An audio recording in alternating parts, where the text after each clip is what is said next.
Welcome to a series called Witness. We are targeting cultural issues. And one of the ones I want to confront today is kind of displayed in Moby's animated music video. And it's an issue I think we all resonate with. And so we are asking the question, what does it look like for us to engage in culture in a redemptive way? How do we live as a redemptive presence? Americans spend, on average, 4.3 hours watching television a day. Average American spends 1 hour and 40 minutes browsing social media.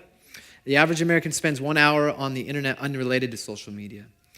Now, remember, there's 24 hours in a day, so just as you start adding these up, you realize where our time goes. The average American now checks their mobile phone, 150 times a day. That's checking your phone every 6 minutes. 50% of American teens admit to feeling addicted to their smartphones. 77% of parents say their teenagers were sometimes distracted on their phones or tablets during time spent together with family. 44% of smartphone users admit that they would experience a great deal of anxiety if they lost their phone and they couldn't replace it for a week. 61% of smartphone users say they sleep with their phone on, either under their pillow or next to them in the bed. This is one survey discovered that the average cell phone user is on their device for 3 hours and 8 minutes every single day. And then there's this professor did some research, and he said instant messaging, text messaging, addiction was driven by materialism and impulsiveness. Mobile phones are part of our consumer culture. They're not just a consumer tool, although 40% of all the online sales on Black Friday, which had over $3.3 billion, it's a world record of internet shopping, 40% was done on the cell phone this year. They're not just a consumer tool, but they are used as a status symbol. So they're eroding our personal relationships. Getting hooked on a mobile phone is similar to other addictions, such as compulsive buying. With so much information battling for space in our mind, it's no wonder our attention span has been steadily shrinking. In The Shallows, What the Internet is Doing to Our Brains by Nicholas Carr, he points out that in the year 2000, the average amount of time we could stay focused on one task without our mind wandering onto something else was 12 seconds, and it's now 8 seconds. This is the culture that we're swimming in. We're all part of this. Remember, we've talked about culture. Culture is not neutral. It's bending us towards a particular direction. It's moving us towards something. We've discussed all these things. Narcissism, last week. We've talked about our culture moving us towards self-focus and narcissism. We've talked about how worship becomes this counter habit to this way of narcissism that moves us to focus and reorient our lives, both privately and corporately, to God. We've talked about how our culture moves and bends us towards consumerism and materialism, defining ourselves by what we own and possess, and that the counterformational habit are things like the disciplines of the Spirit, like simplicity and minimalism, where we learn to live an alternative lifestyle in a culture that defines itself by consumerism, and finding happiness and meaning from what you possess and own. And so we've been addressing all of these issues. We've talked about politics, we've talked about the Bible, and this one in particular is a unique one because I've never heard a talk on it, but I wanted to address it. I want to talk about how to live as a redemptive presence in a culture and age of distraction. How do we live as a redemptive presence in a culture and age of distraction? And I list the statistics. You see the shocking, jarring video of Moby, and we see it's a reality that we all face. It seems like our culture celebrates the multitasker. We wear busyness. How are you doing? Busy. We wear busyness like a badge of honor, as if it gives us more significance and meaning because we don't know how to slow down. We are a selfie generation. We're digitally connected as a society, but we are relationally fractured and disconnected.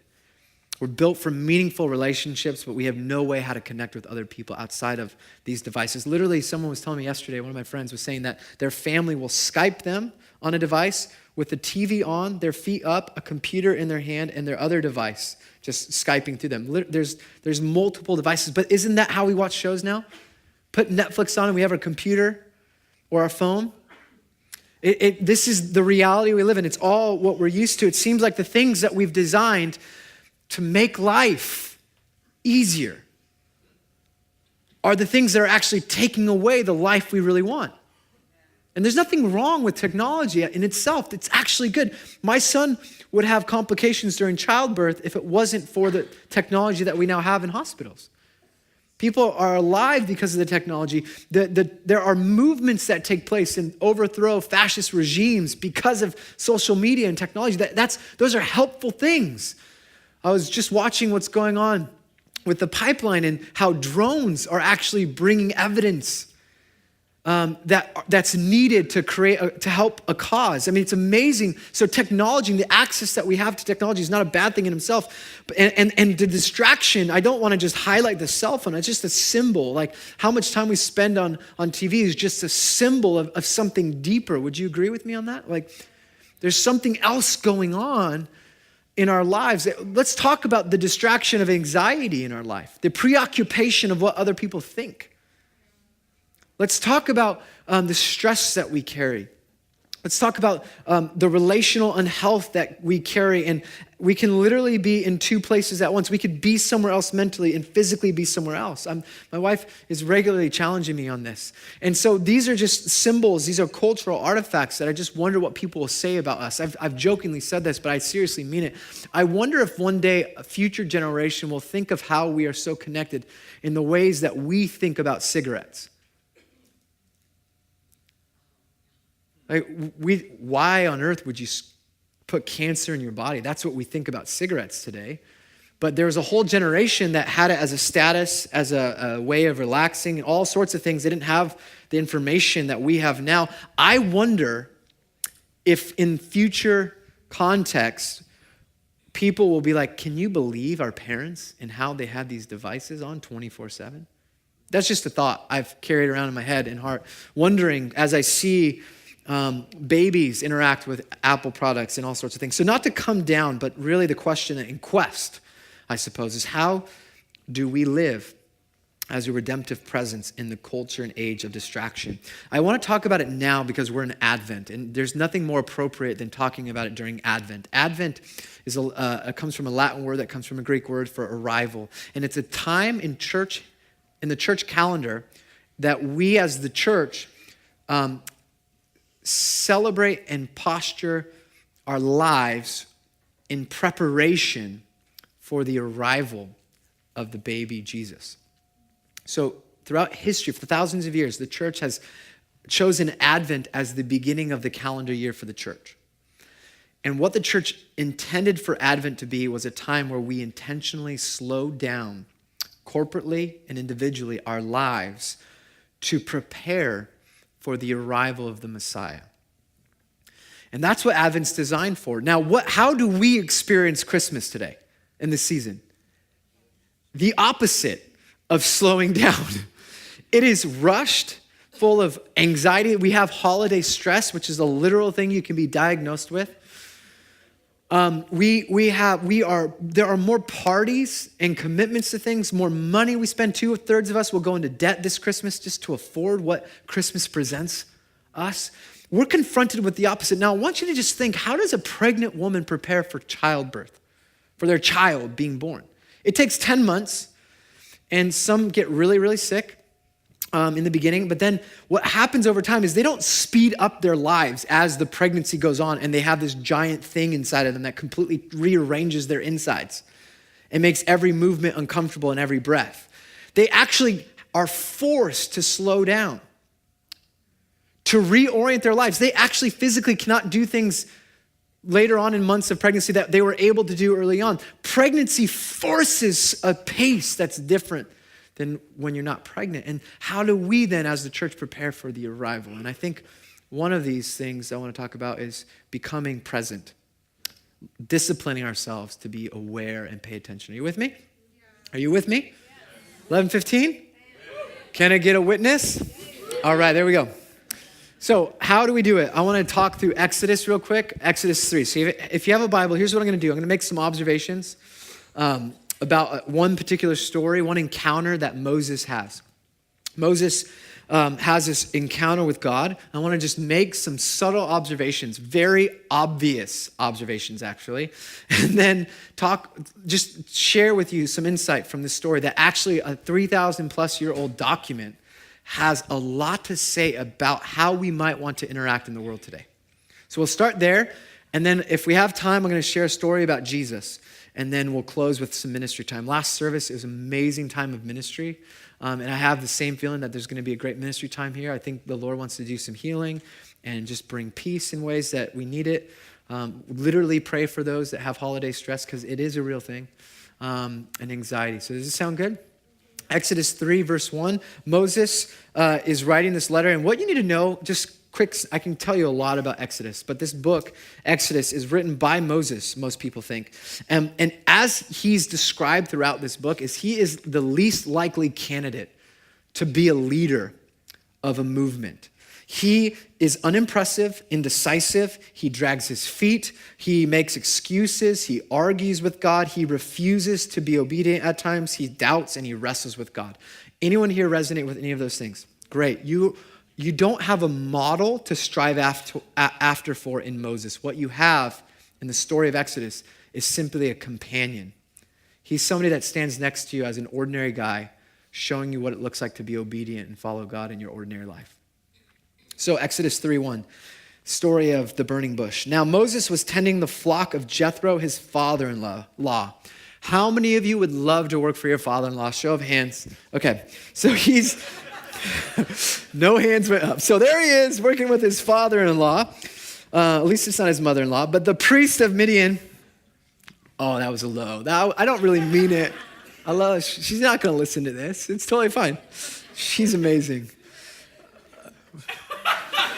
No, she's amazing. I'm not joking. I'm just looking for my sister-in-law. And he led the flock to the far side of the wilderness and came to Horeb, the mountain of God. Sorry. There, the angel of the Lord appeared to him in the flames of fire from within a bush. Moses, check this out, saw that though the bush was on fire, it did not burn up.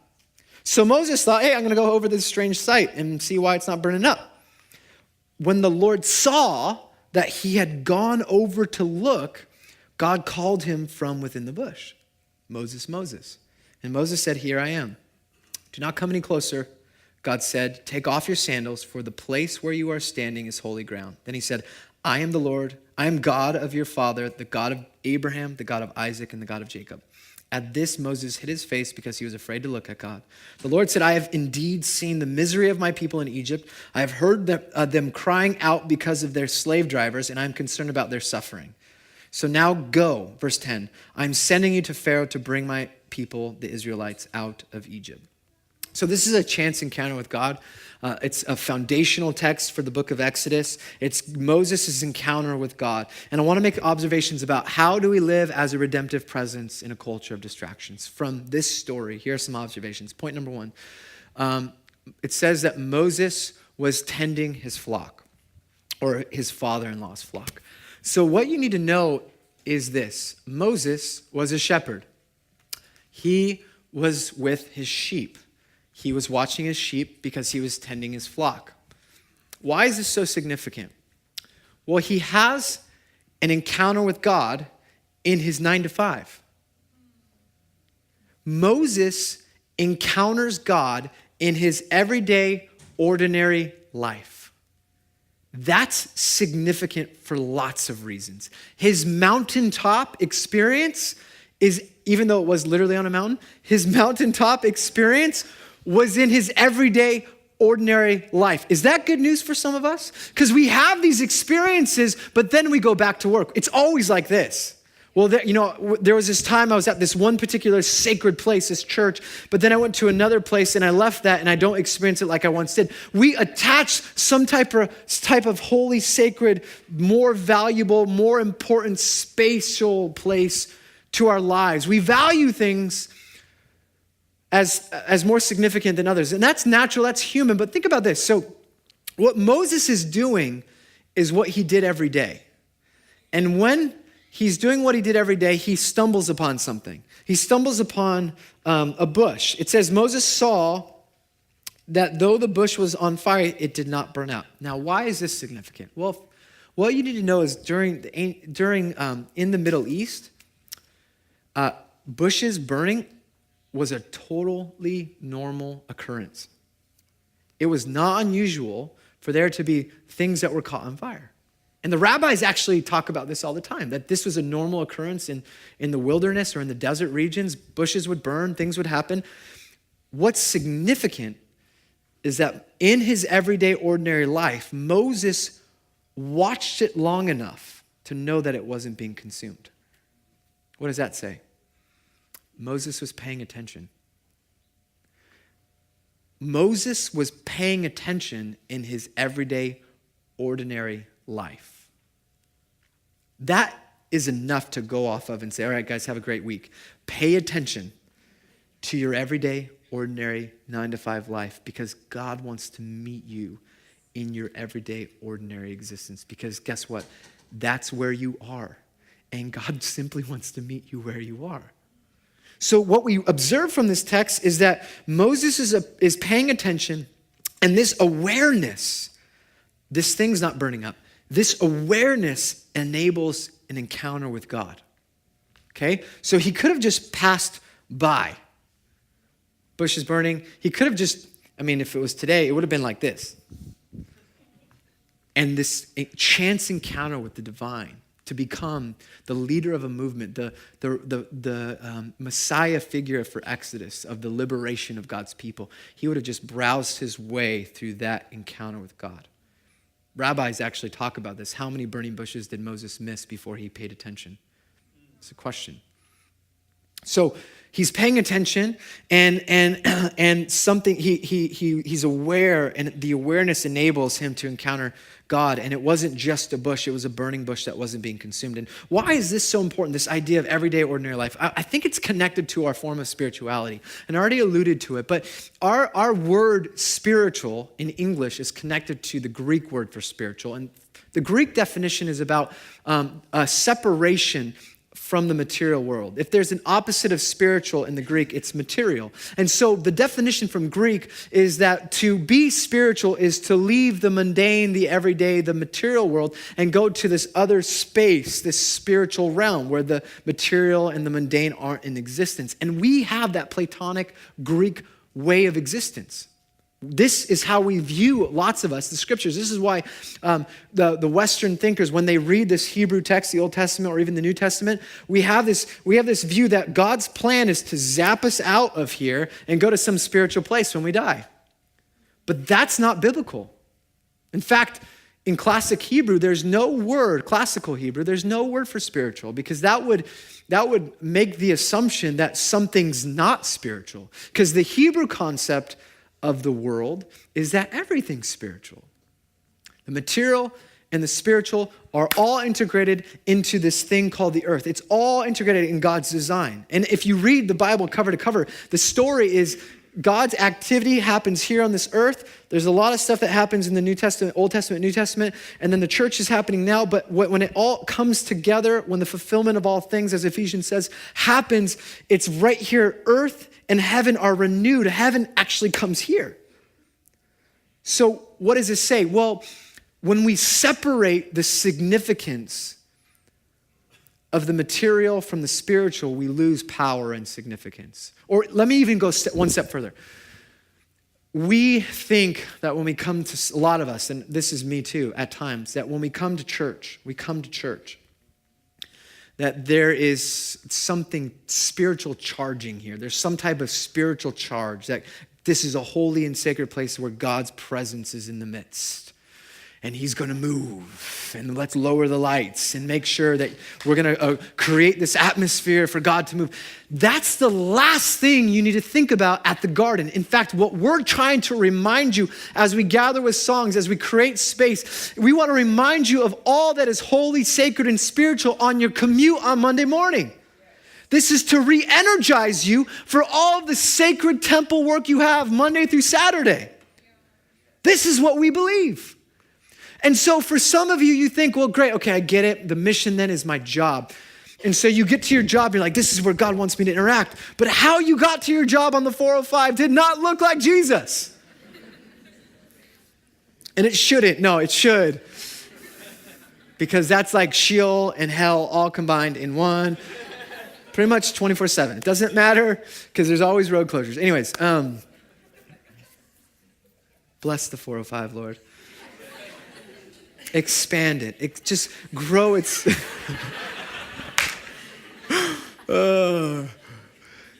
So when we create that type of dichotomy, we miss that actually God wants to interact with us in our everyday, ordinary life. Moses teaches us to pay attention to everything. And what I love is that Moses saw that it was burning, and then it says he goes to the bush to see what's going on. And then it says when God saw him go over there. So let's just back up. Have you ever been in a place where you just like, where are you, God? Come on, I don't know how I'm going to pay rent. Just show up. I don't know how I'm going to deal with this. I need an answer. Lord, you're in despair, you're praying. Lord, just show up. It says that Moses actually went, he's paying attention to his life. He went over there. And once God saw him go over there, then God speaks to him. Why? Because obedience always leads to a greater encounter. You want to hear God's voice in your life? Start doing the things that Jesus did. Don't wait to hear it. Just start. Read the Bible. Pray. Get some silence and solitude. Serve other people. You want to experience God's presence in your life? Give your life away and watch what happens with his presence in your life.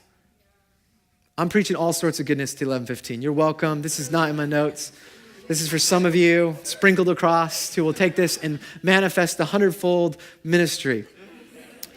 This is what, so God, with his obedience, there's a greater encounter. And it was because of that Moses now says, when he hears Moses, he says, yeah, here I am. What does that say to us? Well, he's not only observing, he's not only paying attention and aware, he enters in, and when he hears something, he participates. Because when God shows up in a burning bush, you can choose. First of all, you got to see it. If you don't see it, you're not going to get to do this, but you can choose to participate or not. It's your choice. And he says, here I am. In that moment, here I am. I'm here. And then he goes on and he calls Moses, and Moses will become. He literally makes every excuse. The rest of Exodus 3 is ridiculous. He's like throwing out obstacle left and right to God. This is God speaking from a burning bush. He's like, well, what about this? I don't feel good. What about this? What about this? And it's like, God's like, good Lord, okay, just take your brother and get out of here. And what happens is he becomes a partner with God in bringing his presence to the people of God and the rest of the world by saying, yeah, okay, I guess I will do it. Because he was paying attention in his everyday, ordinary life. But there's one more thing that I love, and this is where God speaks to Moses, and he's like, all right. He saw that he came over here. He says, Moses, he says, here I am. And then he says, hey, take off your sandals. You're on holy ground. Now, the rabbis debate this. Throughout history, the rabbis would debate, was the ground sacred because it was sacred geographically, or was it sacred because the presence of God was there? And I want to argue that the presence of God was there. But what the rabbis go on to argue is that it wasn't just that the presence of God was there, it was that Moses was aware of the presence of God. That's what makes it holy and sacred. Brothers and sisters, as you carry the presence of God wherever you go, as you walk into the Starbucks, take off your sandals. You are on, don't literally do that. Okay, Darren said to do it. Pastor Darren, I'm going in line. All right. No, but I could just, that would be so awkward. Do not do that. But you bring the presence of God wherever you go. Are you aware of the power you possess when you walk into a room? The environment and atmosphere changes because the odds of the room goes up because you walked in. Do you believe that about yourself? Remember, to be Christian is simply to be like Jesus and do what he did. And so what we learn from Moses is this awareness that creates a chance encounter. Obedience leads to greater encounter, that he will be used by God, that all of life is sacred and holy, and that burning bushes are everywhere. The rabbis talked about how many bushes did Moses miss on his journey. And that's the reality, is that there are burning bushes everywhere. And what are these burning bushes? I believe I think burning bushes are opportunities in our everyday, ordinary life for us to interact with God on his behalf for creation. That God is speaking all the time, God is moving all the time, God is trying to activate us all the time. The question is, are we available and present to what he's doing? How many opportunities have we missed because we are just doing this? Burning bushes are everywhere. I have a friend who told me a story. He was on a plane to Sacramento, and he saw this woman with this neck brace. And we had been talking about healing prayer. And he thought, hey, I should pray for her. And he waited, but he chickened out. He didn't do it. You know, it was awkward. It was on a plane. So he didn't end up doing it. He thought about it all week when he was up north. And then when he got back on a plane from Sacramento to Long Beach, he saw the same woman with the same neck brace. And he's like, gosh, I got another chance. I got to pray for this woman. So all throughout the flight, he's like, I got to do it, waiting for the opportunity. Finally, they land, and he gets this opportunity to grab her bags, help her with her bags. He begins to talk to her, and then he begins to say, hey, I would really love to pray for your neck. I can see that you have this thing. And she began to tell him that she had an accident, and she needs to have this neck brace on for 12 months. And he said, it's so funny. I saw you on the way up here, and I chickened out. Can I pray for you? So they get off the plane. He prays for her. And nothing happens. She has the neck brace on, but she takes off and he takes off. But he prayed for her. Amazing. And then he's driving in Seal Beach a week later, sees the woman he prayed for, no neck brace, walking across the street. He rolls down his window. He doesn't roll. He just pushes that. But this is for effect. And he yells out her name, and he's like, what's up? And she says, you did this. So for my friend, the burning bush was looking for opportunities to pray. That's pretty courageous. The neck brace was the burning bush. That's crazy, right? Totally normal. My wife was going into Trader Joe's before she got sick being pregnant, and it was right at the beginning of October. And she walked in and she saw this 20-year-old mom with a 4-year-old son. And they were begging for money. And so she's like, what do you need? How can I help? And she went on to say she had 3 other kids at home that are older and she needs food. And she's like, you know what, let's just go in. We'll get some food for you. She spoke broken English. So Alex begins to go. And my wife is a human calculator, so everything is dialed. And we have weekly budget for our groceries out or whatever. And she tells me the story. She's like, I was pushing the cart, and I just kept saying, just get whatever you need. And she took it seriously. So she just kept filling the cart. And as she filled the cart, my wife says she was calculating how many weeks of groceries it was going to cost us. But as she put that in and Alex is calculating, the woman just cries. She's crying. She's getting chicken and all, meat and all this stuff for her kid. And as they go throughout Trader Joe's, completely filling up this cart, she's crying hysterically. It's beginning to make a scene. And then she starts arguing with her son. And she keeps telling him, no, no, no. And Alex is like, what's going on? What does he need? Because they're speaking Spanish. She doesn't speak Spanish. And she's like, well, we were just trying to get what we need. Thank you so much. That's all we need. And she's like, no. What is he saying? What does he want? And she says, he wants a pumpkin for Halloween. And my wife says, you can absolutely have a pumpkin. And his face just looks big, like waiting for permission. And her mom gives permission, and he runs off to grab a pumpkin. And see, this is what I love about the story, because sometimes it's not the groceries that remind you, but it's the pumpkin, the $4 pumpkin, that reminds you of the extravagant grace and generosity of God. The burning bush in this moment was simply somebody in need. Those are all around us all the time. I remember a few years ago, 2012, I stopped surfing for a while. I was going through a season. This is the best way I could describe it. Have you ever been so anxious? I mean, I would get on the freeway and have panic attacks. Felt trapped. I had anxiety 24/7. I was depressed. It was like the dark cloud over me, but it was so bad that I was no longer satisfied with things I used to like to eat. Like that's like the worst for me. Like taste is everything, and things begin to lose their taste. Anyone experience that? Or you would be really excited to go home and check out on a Netflix series, but what you once thought was good or cool or whatever once gave you life to watch TV, you just no longer wanted to watch. You just that type of despair. Anyone there? Anyone experience that? In that moment, I chose to go surfing randomly one day. Hadn't surfed for months. It was a really cold day, and it's usually always cold for me, but it was really cold. I had a 4-3 wetsuit on. I was sitting out on the board. I was trying to catch these baby waves, and nothing was happening. I was fighting. I was angry. And I began to get frustrated. I began to yell at God, cussing, yell, like literally outside. I remember this moment because it was a defining moment because of what happened. But then there was this, after I said what I needed to say, I was like, God, what do you want from me? Like, what the hell do you want from me? And he just stopped. I just cussed. You needed to hear it. God can handle your cuss words. And if they're not going to go to him, then where are they going to go? They're going to go out here. He's big enough here. That's my God is. Just read the Psalms. You want to see some cussing? Go to the Psalms. Like over 80%, 70% of the Psalms are lament. God, what the heck are you doing? So, and more exploitive.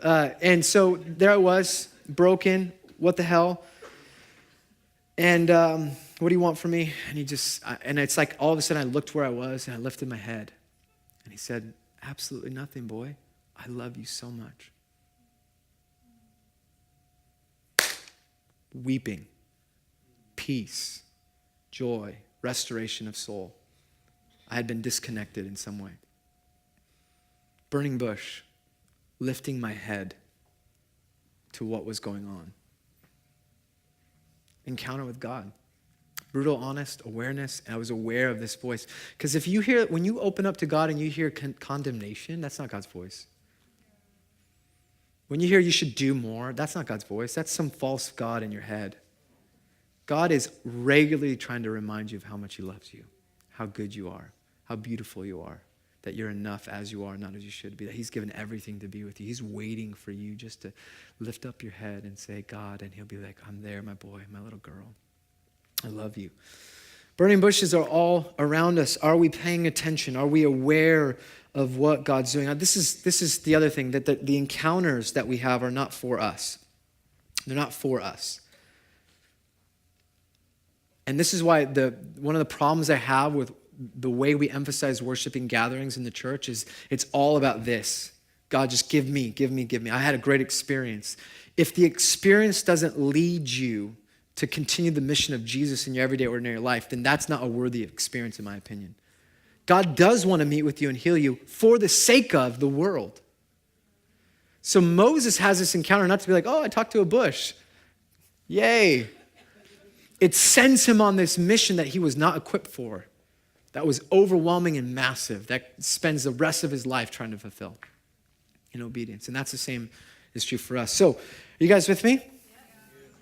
So paying attention, this is how we live as a redemptive presence.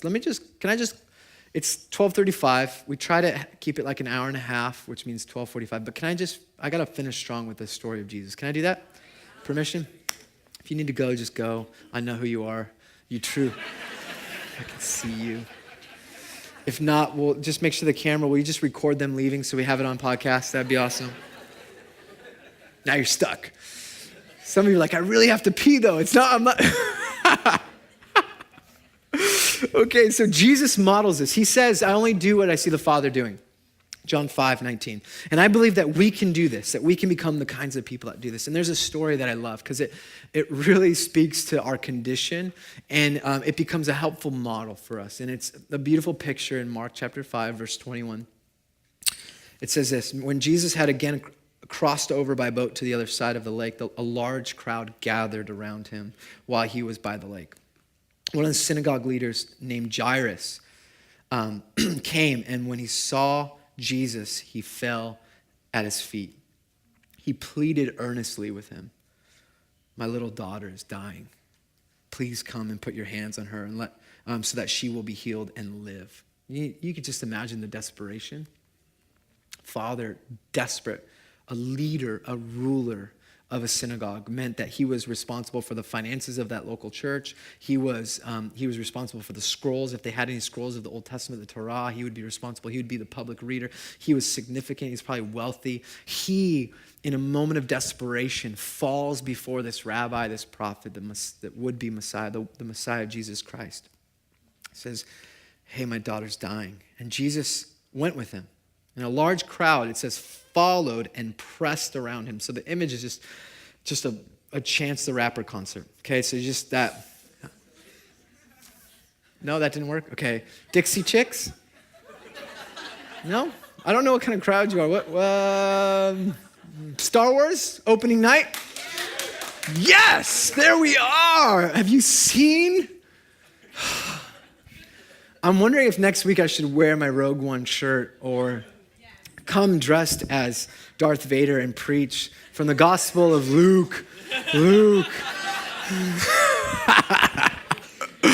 So that's what we picture is the opening of Star Wars. And so, but then the story goes on and it says, so he's completely pressed. He's on this mission. Someone is literally dying. And a woman was there who had been subject to bleeding for 12 years. She had suffered a great deal under the care of many doctors and had spent all she had. Yet instead of getting better, she got worse. And the Greek language here is that she was tormented, tortured with her condition. 12 years bleeding. When she heard about Jesus, she came up behind him in the crowd and touched his cloak because she thought, if I could just touch his clothes, I will be healed. Now, in first century context, this was so taboo.